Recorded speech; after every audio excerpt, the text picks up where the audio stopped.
Bonjour à tous, on se retrouve aujourd'hui pour une nouvelle vidéo, donc désolé si j'ai une voix bizarre mais je suis un peu malade.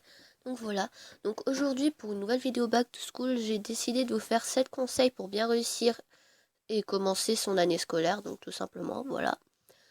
Donc personnellement, ces conseils, moi je les applique, ça marche sur moi. Après, peut-être que certains conseils ne vous conviendra pas, mais j'avais envie de les partager avec vous. Donc déjà, le premier conseil que je pourrais vous donner, c'est la veille de la rentrée, de vous détendre, de faire votre sac et de préparer votre tenue en avance.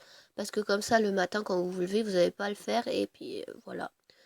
Donc voilà, donc franchement, votre sac et votre tenue, préparez-les même tout le reste de l'année, le soir. Enfin, personnellement, je trouve ça mieux. Comme ça, le matin, on peut faire plus de choses.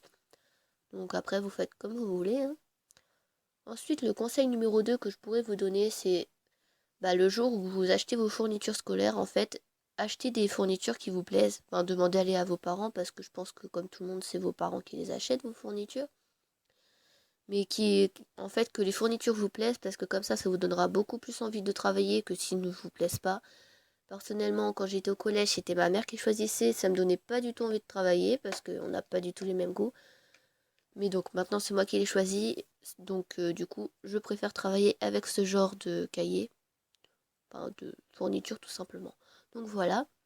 Ensuite, le troisième conseil que je pourrais vous donner, c'est de bien écrire vos leçons et de surligner les choses qui sont importantes, donc avec des surligneurs, hein. Je vous mettrai une photo des surligneurs que moi j'utilise, mais il en existe plein de sortes, voilà. Donc, tout simplement, voilà. Donc, le quatrième conseil que je pourrais vous donner, donc c'est pour les contrôles, commencez à relire ou à réviser, c'est comme vous voulez, mais commencez une semaine à l'avance. Genre par exemple, bon, je sais que certains profs donnent un contrôle pour le lendemain, donc ça, voilà, vous pouvez pas deviner non plus. Mais par exemple, si vous savez largement à l'avance que vous allez avoir un contrôle, commencez à réviser une semaine à l'avance, ou au moins relire la leçon, parce que comme ça rentrera plus facilement, et le jour que vous devrez l'apprendre, vraiment l'apprendre, ce sera beaucoup plus rapide. Donc voilà. Donc ensuite, le cinquième conseil que je pourrais vous donner, c'est aidez-vous de ce genre de post-it que je vais vous mettre en photo, voilà, pour savoir où vous en êtes dans vos leçons et savoir laquelle page où il y a les trucs importants. Je sais pas si vous avez compris, mais voilà. Donc c'est les post-it marque-page tout simplement, voilà. Donc je vous mettrai une photo comme je vous l'ai dit.